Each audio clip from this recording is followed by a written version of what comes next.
여러분 안녕하세요. 우리 이번 시간에는 지난 시간에 이어서 삼국의 성립과 정치 발전에 대해서 수업할 거예요. 그리고 그 중에서도 우리 이번 시간에는 삼국이 서로 교류하는 것과 서로 경쟁하는 그것에 대해서 한번 살펴보도록 할게요. 자, 그러면 우리 오늘 수업에 들어가기에 앞서 지난 시간에 배웠었던 것들로 두 문제를 같이 한번 풀어보고 갈게요. 자, 그럼 첫 번째 문제. 백제가 마한과 평양을 공격하여서 확보한 것은 어떤 게 있었죠? 자, 백제가 남쪽으로는 마한을 공격했어요. 그리고 또 북쪽으로는 고구려의 평양을 공격했다라고 이렇게 얘기했었죠? 그렇게 이 백제가 마한과 평양을 공격했는데 그러면 무엇을 얻기 위해서 이렇게 백제가 마한과 평양을 공격했었죠? 서남의 해상 교역로를 이렇게 확보하기 위해서 백제가 마한과 평양을 공격했었죠. 이렇게 남쪽으로는 마한을 공격하고 북쪽으로는 고구려의 평양을 공격하는 것을 통해서 백제는 중국과 백제, 가야, 외를 이렇게 잇는 서남의 해상 교역로를 이렇게 얻게 되었습니다. 자, 그럼 이때가 이렇게 서남의 해상 교역로를 얻게 됐을 때가 우리 백제의 전성기였다라고 말했는데 이 전성기 때 왕이 누구였죠? 제가 백제 하면서 꼭 기억해 달라고 했었던 근초고왕입니다. 근초고왕 때 이렇게 백제는 남쪽으로는 마한을 공격하고 또 북쪽으로는 고구려의 평양을 공격했습니다. 그것을 통해서 중국과 백제, 가야, 외를 잇는 서남의 해상 교역로를 확보하게 되었어요. 자, 그럼 두 번째 문제. 신라가 고구려의 간섭을 받았다라는 것을 알 수 있는 유물이 어떤 게 있었죠? 호우명 그릇이 있었죠. 이 호우명 그릇 뭐였는지 혹시 기억나시나요? 이렇게 그릇이 이렇게 있는데 여기 바닥에 뭐 강개토 대지황 하면서 그렇게 강개토 대왕에 대한 그런 것들이 적혀 있었다. 우리는 그것을 통해서 신라가 이 당시 신라가 고구려의 간섭을 받았었구나 라는 것을 알 수 있다라고 했습니다. 자, 그러면은 신라는 왜 고구려의 간섭을 받게 되었었죠? 다들 답을 했겠죠? 신라는 여기 외랑 가야의 연합군들이 쳐들어왔을 때 고구려에게 도움을 청해서 고구려의 광개토 대왕에게 도움을 청해서 그들을 물리쳤기 때문에 그것으로 인해서 신라가 그 당시에 신라가 고구려의 간섭을 받았습니다. 그리고 그것을 호우명 그릇을 통해서 알 수 있다라고 말했었죠. 자, 그러면은 우리 오늘 학습 목표 두 가지 같이 한번 읽어볼게요. 자, 첫 번째, 삼국이 교류와 항쟁을 통해 고대 국가 체제를 정비하고 성장했음을 이해한다. 여기 보면은 삼국이 교류하고 항쟁했다라는 걸 이게 나와 있잖아요. 그러니까 이 삼국은 고구려, 백제, 신라 이 삼국은 서로 그냥 교류만 하지도 않았고 서로 그냥 싸우기만 하지도 않았던 거죠. 이렇게 서로 뭐 이렇게 받을 건 받고 또 싸울 건 싸우고 그렇게 하는 교류와 항쟁을 계속해서 지속적으로 하는 그런 사이였습니다. 자, 그렇게 이런 교류와 항쟁을 통해서 고대국가 체제를 정비하고 또 삼국이 성장했다라는 것을 이해할 수 있다. 그 다음 두 번째는 삼국의 항쟁에서 받는 한강유역의 중요성을 말할 수 있다입니다. 이 한강유역 그거 아시죠? 다들 고구려, 백제, 신라가 다 각각의 전성기 때마다 한강유역을 이렇게 차지했습니다. 그래서 우리는 오늘 수업을 통해서 삼국의 항쟁에서 받는 한강유역의 중요성에 대해서 말할 수 있다라는 학습 목표를 기억하고 수업에 들어가 보도록 합시다. 자, 방금 학습 목표에서 한강유역에 대해서 나왔잖아요. 여러분, 이게 한강유역이거든요, 여기가. 이렇게 각각 보면은 이건 신라 진흥왕이 세운 북한산 순수리이고 이거는 백제가 초기에 여기에 쌓았던 한강유역에 쌓았던 몽촌 토성입니다. 그리고 이거는 고구려의 군사시설인 아차산 사보루예요. 그리고 여기 보면 이렇게 3세기 말 4세기 초에 백제가 한강유역을 이때 이렇게 가지고 있었고 이때가 백제의 전성기 시대였다라고 말을 했었죠. 그리고 그 다음에는 고구려가 이렇게 오세기에 아차산 사부루를 이렇게 쌓는 것을 통해서 여기 고구려가 한강 유역을 차지하고 있었다. 이때는 고구려의 전성기였다. 라는 것을 알 수 있습니다. 그리고 다음에 신라 진흥왕이 여기 북한산 순수비를 세운 것을 통해서 이때 6세기에는 신라가 한강 유역을 차지했구나. 그래서 신라의 그 전성기가 이렇게 나올 수 있었던 거구나라고 우리가 추측을 할 수 있습니다. 이 한강이 중요한 거는 아무래도 이 한강을 통해서 다른 곳이랑 그렇게 교역을 할 수도 있고 여기에서 이 땅 자체가 좋기도 하고 해서 굉장히 중요한 전략적 요충지였기 때문에 모두 삼국 모두가 이렇게 한강 유역을 차지하기 위해서 싸웠습니다. 자, 그러면은 이제 삼국의 경쟁에 대해서 먼저 한번 살펴보도록 할게요. 자, 우선 삼국은 무엇을 강화하고 활발한 정복 활동을 펼쳤습니다. 삼국은 중앙 집권 체제를 강화하고 활발한 정복 활동을 펼쳤어요. 자, 그러면 여기 보면은 중앙 집권 체제 강화, 이거는 안쪽으로 내부적인 요인이겠죠? 내부적으로는 중앙 집권 체제를 강화시키고 또 활발한 정복 활동, 이거는 밖으로 외부적으로는 정복 활동을 이렇게 펼쳤습니다. 자, 그리고 4세기 후반에는 주변 소국에 대한 정복과 통합을 마무리했어요. 그러니까 4세기 이전에는 거의 계속해서 이렇게 막 서로 싸우고 정복하고 뭐 통합하고 하는 것들이 많았는데 이렇게 4세기 후반으로 들어오면서 그 주변 소국에 대한 정복이나 통합 같은 것들이 거의 마무리가 되었습니다. 자, 이렇게 서로 거의 이렇게 영토를 이제 거의 넓힐 만큼 다 넓힌 이후로는 삼국의 영역이 서로 맞닿게 되었겠죠. 이렇게 삼국의 영역이 서로 맞닿게 되자 본격적인 항쟁이 전개되었습니다. 그러니까 원래 그냥 우리 중간에 다른 나라가 있을 때는 그렇게 막 항쟁이 심하지 않았는데 이제 내가 이만큼 차지했는데 여기에 얘는 또 이만큼 차지했으니까 서로 붙겠죠. 그럼 이렇게 맞닿으면은 아무래도 이제 진짜 본격적으로 이렇게 뭐 신라와 고구려와 백제 뭐 이렇게 삼국들이 서로 본격적으로 항쟁을 하게 됩니다. 이 당시의 외부적인 모습을 보면은 외부적으로는 당시 중국은 5호 16국에서 남북조 시대에 이르는 분열기였어요. 이렇게 중국은 외부 세력인, 그러니까 중국은 우리가 삼국이 아니라 외부 세력이라고 봅니다. 이렇게 강력한 외부 세력인 중국은 자기들이 이렇게 5호 16국에서 뭐 또 남북조로 이렇게 5호 16국에서 남북조로 이렇게 되는 이런 분열기였기 때문에 자기들도 삼국에 대해서 그렇게 신경을 쓸 여력이 없었던 거죠. 그래서 이런 중국의 상황을 배경으로 해서 삼국이 서로 이렇게 경쟁을 하고 서로 발전을 해나갔습니다. 자, 이 삼국의 끊임없는 항쟁에서 가장 먼저 주도권을 잡은 국가는 백제였습니다. 아까 전에 그 한강 유역을 차지했을 때가 뭐 전성기다라는 식으로 얘기를 했잖아요. 이때 백제는 이 한강을 중심으로 그렇게 세력을 펼치고 있었기 때문에 이 삼국의 항쟁에서 가장 먼저 주도권을 잡았습니다. 자, 그리고 5세기에는 고구려의 국력이 크게 팽창했습니다. 이때 한강 유역이 이렇게 고구려에게 넘어간다고 아까 전에 말했었죠. 그래서 5세기에는 고구려의 국력이 크게 팽창하였습니다. 그 다음으로 6세기에는 신라가 비약적으로 발전했다. 또 이렇게 해서 한강 유역이 신라로, 6세기에는 신라에게 한강 유역이 넘어갔다라고 말했었죠. 6세기에는 신라가 비약적으로 발전을 했습니다. 그리고 삼국은 이렇게 아까 전에 말했듯이 필요에 따라서 그 서로 동맹을 맺으면서 경쟁을 했어요.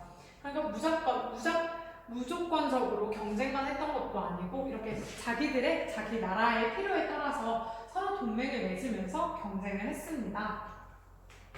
자, 그러면은 우리 이번에는 고구려에 대해서 먼저 살펴보도록 할게요. 자, 고구려는 우선 사세기에 전연과 백제의 침입으로 인해서 국가적인 위기를 맞았습니다.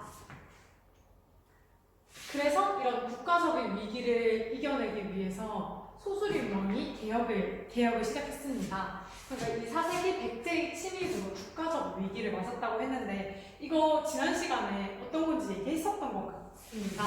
고구려가 이렇게 밑으로 완전 밑으로 바닥을 치게 된 이유가 뭐였었죠?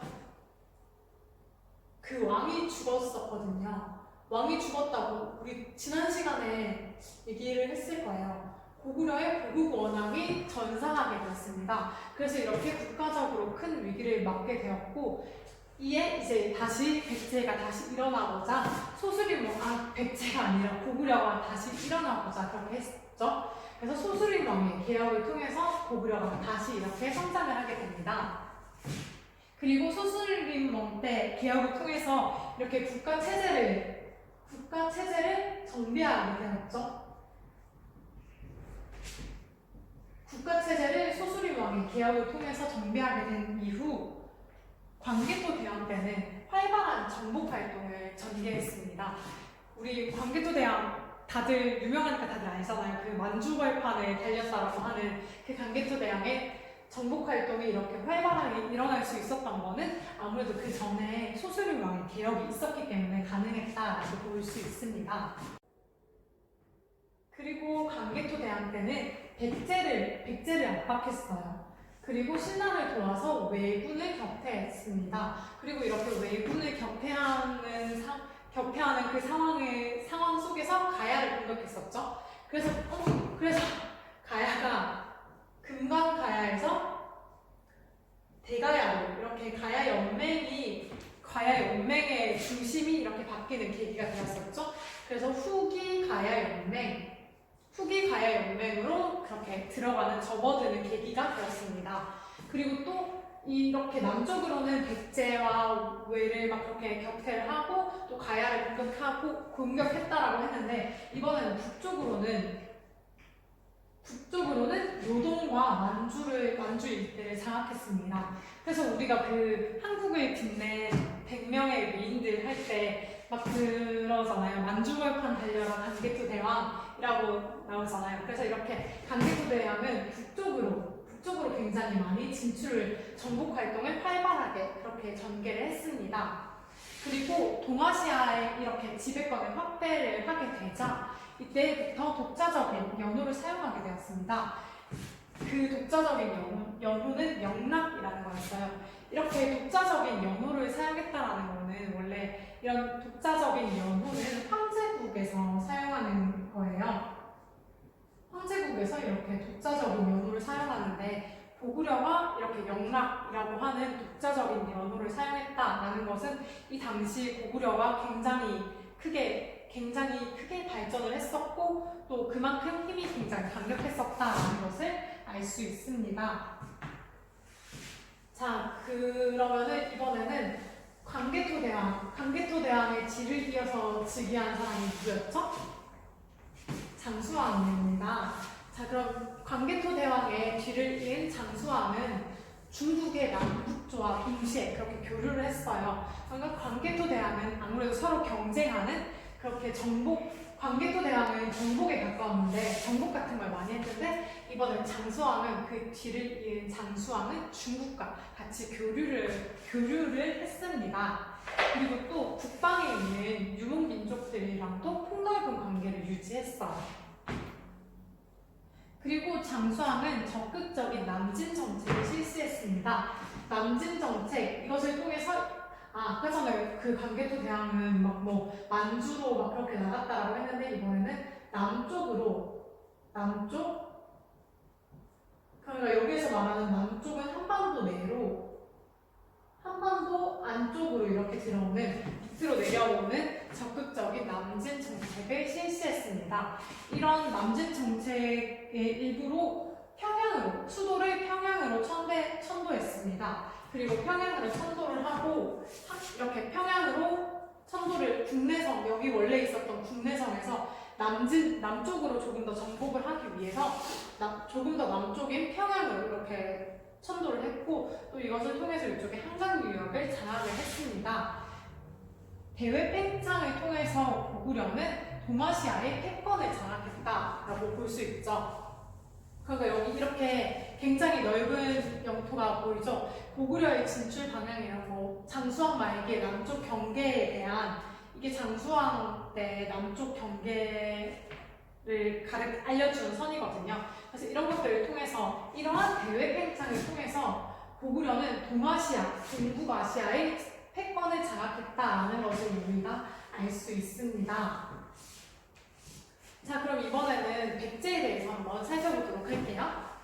자, 우선 백제는 5세기 무엇의 팽창으로 위기를 맞았습니다. 5세기에 고구려가 팽창을 했다라고 했죠. 고구려가 이제 힘을 키우니까 백제는 그만큼 위기를 겪게 되는 거죠. 그래서 이렇게 고구려의 팽창으로 백제가 위기를 맞게 되니까 나제 동맹을 맺어서 대항하게 됩니다. 여기 나는 신라, 그리고 여기 쟤는 백제입니다. 그러니까 아무래도 고구려가 혼자서 굉장히 강하게 그렇게 지내고 있으니까 이제 백제는 굉장히 너무 무서우니까 여기 있는 신라와 손을 잡아서 우리 같이 고구려에 대해 대응을 하자라고 그렇게 한 거죠. 그렇게 고구려에 대응을 하기 위해서 신라와 백제가 나제 동맹을 체결하게 됩니다. 이렇게 나제 동맹을 맺어서 고구려에 대항을 하고 한강 유역을 상실하게 됩니다. 고구려의 팽창으로 아까 전에 고구려가 한강 유역을 차지했다라고 했죠. 그래서 한강 유역을 상실하게 되고 그 다음에 수도를 여기 한성에서 이게 함락되어서 여기 한성이 함락되고 이렇게 웅진으로 천도하게 됩니다. 그래서 이렇게 웅진으로 천도하고 이 당시에 백제는 굉장히 큰 고통을 계속해서 겪고 있었던 거죠. 그래서 이 고구려의 팽창으로 인해서 계속해서 공격받으니까 대외 활동이 위축된 채 내부에서는 또 혼란들이 많아가지고 그런 많은 혼란들을 겪었습니다. 그리고 6세기에 들어가지고 국력을 더욱 회복을 하게 됩니다. 자, 그러면은 이번에는 백제의 동서왕에 대해서 한번 볼게요. 동서왕은 나제 동맹을 강화했습니다. 아까 전에 우리 그 나제 동맹, 신라랑 나제 동맹을 맺었다고 했죠. 나제 동맹을 맺었는데 이번에는 결혼을 통해서 결혼 동맹을 맺었어요. 그러니까 그냥 동맹보다는 결혼 동맹이 조금 더 이 동맹을 강화하는 그런 거겠죠? 그래서 이렇게 나제 동맹을 결혼 동맹으로 해서 강화를 시키고 중국의 남조와 국교를 재개했습니다. 그 다음에 무령왕은 이제 이렇게 내부적인 혼란을 아까 전에 다 겪고 나서 이제 다시 이거를 좀 통제를 제대로 그렇게 해보기 위해서 지방 통제를 강화했습니다. 이것은 22담로, 지방에 이렇게 22담로를 설치함을 통해서 무령왕이 지방 통제를 강화했다라는 것을 알 수 있습니다. 그리고 성왕 때 사비로 천도했어요. 아까 전에 그 한성에서 그렇게 무너지고 이렇게 와가지고 한 다음에 그때 우리가 이렇게 천도를 했던 이유가 그냥 거기에서 그 유역을 상실했기 때문에 그런 거였잖아요. 그래서 거기에서 이제 그게 별로 마음에 들지 않았었던 거겠죠? 그래서 이제 다시 사비로 천도를 했으며 국호를 남부여로 선포했습니다. 남부여, 우리 그 여러 나라 배울 때 부여에 대해서 배웠잖아요. 그 부여가 고구려와 백제의 뭐 그 조상이 된다? 라는 식으로 그렇게 얘기를 했었는데 이것을 통해서 우리는 부여의 계승의식, 부여 계승의식을 볼 수 있는 거죠. 남부여라고 그렇게 국호를 선포함을 통해서 부여를 계승했다라는 의식을 엿볼 수 있습니다. 그리고 중앙과 지방 통치 조직을 재정비했습니다. 그 다음에 불교를 장려. 그러면 이제 국가 종교로 불교를 장려했어요. 그 다음 신라와 협공을 하여서 한강 유역을 탈환하게 됩니다. 그 나제 동맹이 이렇게 맺어졌다고 했잖아요. 그래서 나제 동맹을 맺은 신라와 협공을 하여서 고구려를 공격해서 한강 유역을 탈환하게 됩니다. 근데 이게 또 이렇게 한강 유역을 겨우 이렇게 탈환을 했는데 나중에 곧 다시 이어가지고 신라에게 한강 유역을 다시 그렇게 상실하게 됩니다. 이렇게 다시 신라에게 한강 유역을 상실하는 것을 통해서 나제 동맹이 결렬되었음을 알 수 있죠. 우리가 같이 힘을 합쳐서 한강 유역을 그렇게 탈환을 했는데 그 신라가 한강 유역을 다시 가지고 왔어요. 그래서 우리는 이것을 통해서 나제 동맹이 결렬이 되었구나라는 것을 알 수 있습니다. 자, 그러면 이거는 27페이지에 있는 그 한국사 백과예요. 이걸 보면은 여기 제목부터 천하의 중심은 고구려라고 돼 있죠. 왕의 일택은 하늘에 미쳤고 위엄은 사해에 떨쳤다. 나쁜 무리를 쓸어 없애니 백성이 각기 생업에 힘쓰고 편안히 살게 되었다. 나라는 부강해지고 백성은 풍족해졌으며 오국이 풍성하게 익었다. 이것은 그 광개토대왕 릉비에 있는 비문에 적혀 있는 글이에요. 이거는 광개토대왕 이후에 장수왕이 광개토대왕의 업적을 이렇게 길이길이 남기기 위해서 광개토대왕 릉비를 만들었습니다. 그 다음에 고려대왕 상황군과 신라 매금은 세세토록 형제같이 지내기를 원하며 서로 수천하기 위해 동조왔다 하면서 이런 충주 고구려비 기문이 있습니다. 자, 여기 이거 내용을 한번 보면은 고구려인은 스스로를 하늘의 자손으로 여겼다. 이런 하늘의 자손으로 여기는 이런 걸 뭐라고 했었죠? 우리 지난 시간에 이거에 대해서 배웠습니다. 이게 뭐였냐면 천손사상이라고 하죠. 하늘의 자손이다. 나는 하늘의 자손이 선택받은 자다라고 하는 천손사상을 가지고 있었다라는 걸 알 수 있습니다. 광개토 대왕 릉비에는 강한 국력에 바탕을 둔 고구려인의 자부심이 보인다. 그리고 충주 고구려비에는 신라의 왕을 동쪽 오랑캐 매금 마리깐, 그러니까 동쪽 오랑캐의 왕인 마리깐이라고 표현을 하고 있다. 아울러 신라의 왕과 신하를 고구려로 불러들여 관리의 옷을 나누어준 사실도 기록되어 있다. 이는 동아시아의 강대국으로 성장한 고구려가 고구려 중심의 천하관을 과시하였음을 보여준다 라고 하고 있습니다. 아까 전에 우리가 고구려가 그 동아시아의 패권을 그렇게 차지하게 되었다라고 했었죠. 그리고 이런 광개토 대왕 릉비에 있는 비문이나 충주 고구려비에 있는 비문들을 통해서 이때 고구려가 굉장히 강했었고 그렇게 강한 만큼 자신감이 엄청났었구나라는 것을 알 수 있습니다.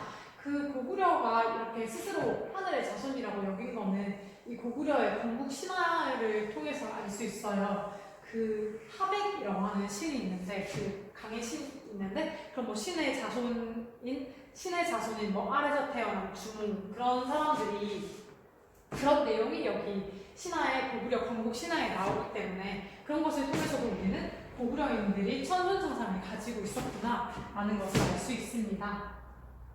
자, 우리 3국의 고구려랑 백제에 대해서 봤으니까 이번에는 3국의 마지막으로 신라에 대해서 한번 살펴보도록 할게요. 신라 한강의 마지막 주인이 되다. 그러니까 삼국 중에서 가장 늦게 그 전성기를 맞이하게 된 신라에 대해서 한번 살펴보도록 할게요.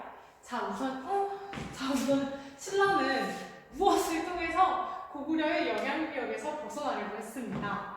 무엇을 통해서 벗어나려고 했었죠? 나제 동맹을 통해서 고구려의 영향력에서 벗어나려고 했습니다. 이 나제 동맹은 아까 전에 말했듯이 신라와 백제가 무엇을 위해서 고구려의 남진 정책에 대항하기 위해서 나제 동맹을 체결했다라고 말을 했어요. 자, 그럼 이때 신라와 백제 각각의 왕들에 대해서도 잠깐 말을 해줄게요. 우선 나제 동맹, 처음 이렇게 나제 동맹을 맺었을 때는 신라에는 물지왕이었고 또 백제에는 비유왕이었습니다. 물지마리깐 그리고 백제의 비유왕이 이렇게 처음 나제 동맹을 맺게 되었어요. 고구려의 남진 정책에 대항하는 나제 동맹을 맺었습니다. 그리고 이 나제 동맹이 나중에 발전을 해가지고 결혼 동맹으로 바뀐다라고 말을 했었는데, 이 결혼 동맹 때의 왕은 우선 신라는 소지마리깐 신라 나라고 적으세요. 그리고 또 백제의 동성왕, 이렇게 소지마리칸과 백제의 동성왕 때는 이렇게 결혼 동맹을 통해가지고 이 나제 동맹이 조금 더 단단해지는 그런 계기가 되었습니다. 자, 그러면은 이번에 조금 더 살펴보자면은 6세기에 들어서 신라는 중앙 집권 국가로 발전을 이루었어요. 그러니까 이걸 보면은 삼국에 비해서 삼국 중에서 굉장히 좀 늦게 발전을 했다, 늦게 중앙 집권 국가가 되었다라는 것을 우리가 알 수 있습니다. 네, 이 지증왕 때에 대해서 한번 살펴볼게요. 지증왕은 우선 우경 그리고 수리 사업을 장려했습니다. 그리고 우경은 여기 사진 보이시죠? 이렇게 소를 이용해서 농사를 짓는 걸 우경이라고 해요. 이렇게 소를 통해서 농사를 지으면은 아무래도 사람이 해야 할 그런 일들을 소가 하게 되니까 노동력도 절감이 되고, 또 이렇게 사람이 땅에 이렇게 파는 것보다 소가 이렇게 땅에 파는 게 더 많이 깊게 그렇게 파진다고 하더라고요. 그래서 이런 우경과 수리사업, 이렇게 물을 그렇게 하는 수리사업을 장려하였습니다. 이렇게 우경과 수리사업의 장려를 통해서 농업이 발전을 이루게 되죠. 아무래도 이제 이렇게 뭐 논처럼 뭐 물을 대가지고 그렇게 할 수 있고, 또 소를 이용해가지고 농사를 지을 수 있게 되어서 농업이 발전을 하게 되었습니다. 그리고 또 이때 지증왕 때 국호를 신라로 하고 왕호를 왕으로 사용하게 됩니다. 그리고 이렇게 지증왕 때 신라와 왕이라는 국호와 왕호를 이렇게 사용하게 되고 전국의 주군현을 정비하게 되어요. 자, 여기 왕호, 왕을 사용했다고 했잖아요. 각각 이렇게 거서가는 귀인, 차차홍은 제사장, 이사금은 연장자, 계승자라는 그런 의미를 가지고 있고, 마리까는 대수장이라는 뜻을 가지고 있는 그런 용어였어요. 이렇게 많은 용어들을 이렇게 차례대로 사용하다가 지증왕 때 들어가지고 왕이라고 하는 그런 용어를 사용했다라는 것을 알 수 있습니다. 자, 다음에는 버풍왕에 대해서 한번 살펴볼게요. 자, 버풍왕, 여기는 빈칸이 조금 많네요. 자, 한번 같이 볼게요.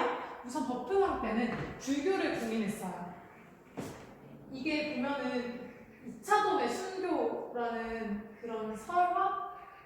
그런 게 있거든요. 이차돈이라는 사람이 있었는데, 이 사람이 불교 공인을 위해서 자기 목숨을 희생하는 그런 이야기예요. 이렇게 이차돈의 순교라는 걸 통해서, 순교라는 단어가 그 사람이 죽어서 목숨을 바치는 그런 걸 의미하는 거거든요. 종교적인 이유로 그렇게 목숨을 바치는 걸 순교라고 해요.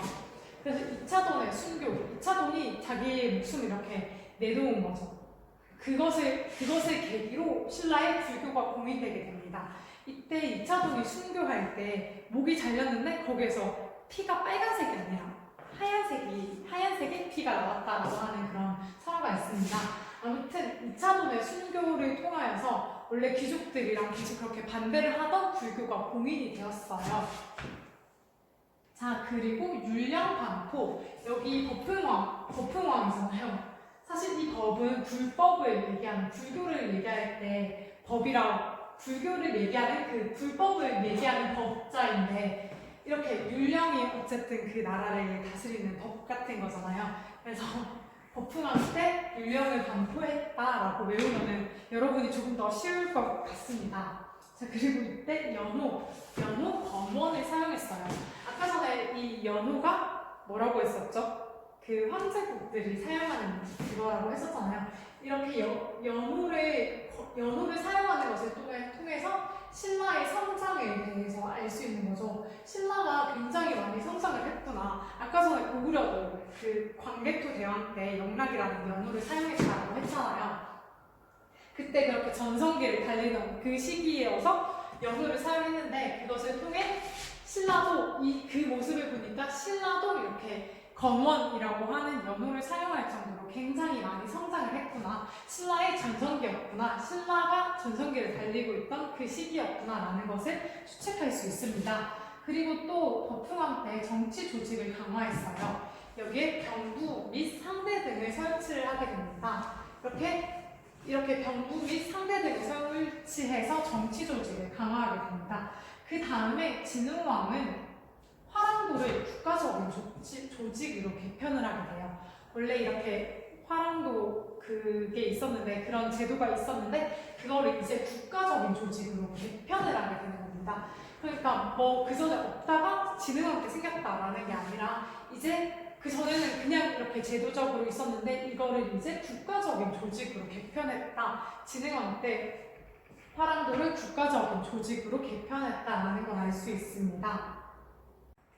이 화랑도는 우선 그 청소년 단체였다고 보면 됩니다.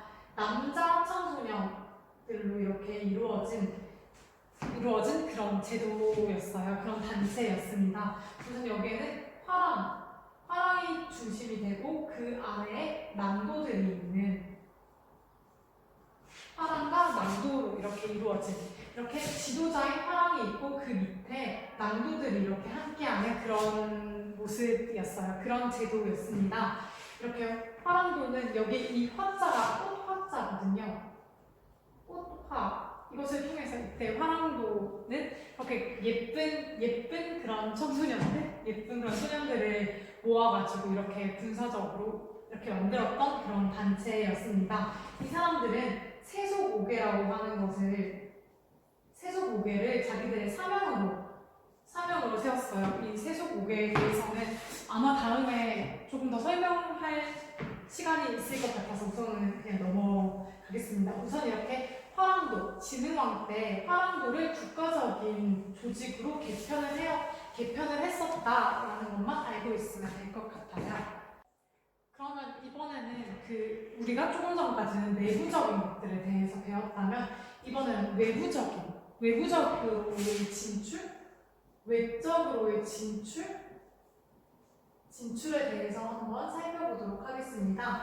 자, 우선 지증왕 때는 우산국을 복속했어요. 이 우산국은 지금의 울릉도와 독도인 거죠. 울릉도, 독도인 우산국을 복속하였습니다. 이렇게 우산국을 복속함을 통해서 동해인 해상권을 장악하게 되어요. 이때 그 지증왕 때 그 신라의 장군 이사부라는 장군이 이렇게 우산국을 복속을 했는데, 이것도 설화가 있는데 그게 어떤 거냐면 이사부가 사자 모형을 만들어가지고 이게 진짜 사자인 것처럼 이 사람들에게 우산국으로 가지고 가가지고 배에다가 태워가지고 그렇게 사자 모형을 보고 이 사람들에게 뭐 그렇게 복속을 그것을 보고 사람들이. 자, 그럼 우리 조금 전까지는 신라의 내부적인 발전에 대해서 한번 살펴봤잖아요. 이번에는 신라의 외부 활동, 외부 대외 활동, 외부 진출, 밖으로의 진출 부분에 대해서 한번 살펴보도록 할게요. 자, 우선 지증왕 때는 우산국을 복속했습니다. 이 우산국 다들 뭐 들어가서 알 것 같은데 그리고 울릉도와 독도를 말합니다. 이 우산국을 누가 복속했는지 혹시 아시나요?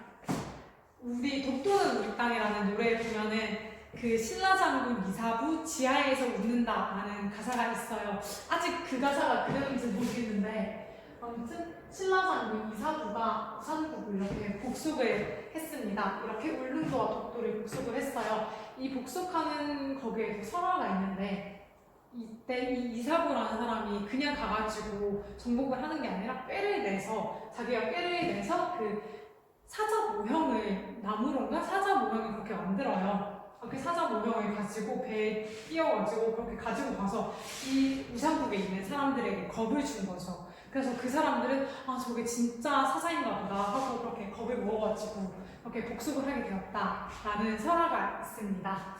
그런 설화가 있고요. 우상국을 복속하여서 동해의 해상권을 장악하게 됩니다. 지승왕 때 우상국을 복속함으로 인해 동해의 해상권을 장악하게 되어요. 그리고 그 다음 덕흥왕 때는 금관가야를 흡수하게 됩니다. 금관가야가 그 초기 가야 연맹을 이끌었었잖아요. 초기 가야 연맹을 이끌었던 금관가야를 이제 아예 그냥 멸망을 시켜서 신라에 흡수를 시킵니다. 그리고 진흥왕 때는 한강유역을 차지하게 돼요. 우리가 아까 앞서 말했듯이 한강유역을 차지할 때가 이 사람들 그 각 나라의 전성기였다고 봐도 무방하다고 제가 말했습니다. 그래서 우리는 이때 진흥왕 때 한강유역을 차지하는 신라의 전성기였구나라는 것을 이렇게 알 수 있는 거죠. 그리고 또 아까 전에 초기 가야 연맹을 이끌었던 금강가야를 덕흥왕이 흡수했고 이번에는 후기 가야 연맹을 이끌었던 대가야를 정복하게 됩니다. 후기 가야 연맹의 주축이었던 대가야를 진흥왕 때 정복을 하게 됩니다. 그리고 또 북쪽으로는 함경도 지방까지 지금의 북한이 있는 그 북쪽으로는 함경도 지방까지 영토를 확대하게 됩니다. 이것은 어떻게 알 수 있냐면 단양 신라 접성비와 4개의 순수비를 통해서 순수비의 건립을 통해서 이렇게 우리가 이때 뭐 한강유역을 차지하고 뭐 가야를 정복하고 함경도 지방까지 진출했다, 영토를 확대했다라는 것을 이렇게 단양 신라 접성비 이렇게 이 비석이거든요. 여기에 이렇게 한자로 다 적혀 있어요. 그 내용을 통해서 우리가 알 수 있는 거죠. 단양에 있는 신라 접성비와 또 4개의 순수비, 이 순수비가 직접 방문을 했다라는 그런 의미를 가지고 있어요. 아무튼 그런 4개의 순수비를 건립하여서 이런 내용들을 알려주고 있습니다. 그래서 우리는 이런 비석들을 통해서 비석에 적혀 있는 비문들을 통해서 이것을 알 수 있습니다. 자, 그러면 이번 가야 흡수에 대해서 한번 살펴보도록 하겠습니다. 아까 전에 그렇게 우리가 이렇게 덕흥왕 때 금강가야 그리고 진흥왕 때 대가야를 정복했다라고 배웠죠? 자, 가야를 흡수하여서 고급 제철 기술을 확보하게 됩니다. 그리고 또 풍부한 철산지를 함께 확보하게 돼요. 우리가 그 금강가야든 대가야든 거기에는 그 굉장히 뛰어난 그 제철 기술이 있었고 또 그렇게 굉장히 풍부한 철산지가 있었다라고 지난 시간쯤에 제가 말을 했었던 것 같아요. 그렇게 고급 제철 기술과 철산지를 확보하게 되었습니다. 가야를 흡수함을 통해서, 가야를 정복함을 통해서 이렇게 철산지와 고급 제철 기술을 확보하게 되었고 또 한강유역을 차지해서 이제는 중국과 직접 교류를 하게 되었어요. 원래는 신라가 이쪽에 이쪽으로 이렇게 있었기 때문에 백제나 고구려들을 통해 가지고 이렇게 그냥 직접적으로 교류를 하지 못하고 백제나 고구려를 통해 가지고 그렇게 교류를 했었는데 이제 신라가 이렇게 한강유역까지 다 차지해 가지고 중국과 직접 교류를 하게 되었습니다. 이것이 이렇게 신라가 이 한강유역을 차지하고 직접 교역을 하고 하는 그런 발전들이 삼국통일에 신라의 삼국통일의 밑거름이 되었다라고 볼 수 있습니다. 그러면 이번에는 이제 여러분들이 오늘 수업을 열심히 잘 들었는지 확인하기 위해서 형성평가 2문제를 오늘도 이번 시간에도 준비를 했습니다. 자, 그러면 우리 1번 문제부터 같이 한번 풀어볼게요. 자, 백제와 신라가 고구려에 대응하여서 맺은 동맹은 어떤 거였죠? 나제 동맹이었습니다. 우선 여기 백제와 신라가 고구려의 남진 정책, 고구려가 이렇게 남쪽으로 내려오는 남진 정책에 대응하여 맺은 동맹이었죠. 이때 신라는 물지바리간, 아까 전에 제가 말했었죠? 눌지마리깐. 그리고 이때 백제는 비유왕이었다라고 제가 설명을 했습니다. 아무튼 이렇게 눌지마리칸과 비유왕이 낮에 동맹을 맺었어요. 자, 그러면 이번 문제도 같이 한번 볼게요. 북으로는 영토를 확장시키고 연호를 영락이라고 하는 독자적인 연호를 사용했던 고구려의 왕은 누구였죠? 광개토 대왕이었습니다. 우리가 고구려의 전성기를 이끈 왕이라고 그렇게 말할 수 있는 광개토 대왕이었죠. 북쪽으로는 영토를 북쪽으로 이렇게 만주까지 이렇게 영토를 확장시키고 또 독자적인 연호를 사용했다라고 했어요. 이렇게 독자적인 영락이라는 독자적인 연호를 사용했다라고 아까 전에 배웠습니다. 우리가 이것을 통해서 이때 광개토 대왕 때 고구려의 힘이 정말 굉장히 강력했고 또 그만큼 자신감, 자부심도 굉장히 많이 가지고 있었던 그런 것을 추측할 수 있다라고 말을 했습니다. 자, 그러면 이제 오늘 수업은 여기까지고요. 이제 다음 시간에 배울 거에 대해서 간단하게 설명을 해보겠습니다. 자, 우리 다음 시간에는 삼국 간의 항쟁과 삼국 통일에 대해서 배울 거예요. 우선 우리가 오늘도 삼국이 서로 교류하고 서로 항쟁하고 그런 것들에 대해서 얘기를 했는데 삼국 통일 전에 그 조금 더 치열했던 삼국의 치열했던 그런 항쟁에 대해서 배울 거고 그런 항쟁의 과정을 거친 후에 누가 삼국 통일을 하게 되죠? 신라가 삼국 통일을 하게 됩니다. 아까 전에 신라가 한강 유역을 차지하게 되었을 때 그것이 우리 신라의 삼국 통일의 그 밑거름이 되었다, 밑바탕이 되었다라고 말을 했었어요. 그래서 우리 이제 다음 시간에는 삼국 간의 그 끝없는 항쟁에 대해서 배우고 또 그것을 통해서 그 항쟁을 지난 후에 신라가 삼국을 통일하게 되는 그 과정까지 배워볼 예정입니다. 자, 그러면 오늘 수업은 정말 여기까지입니다. 여러분 모두 정말 수고하셨습니다.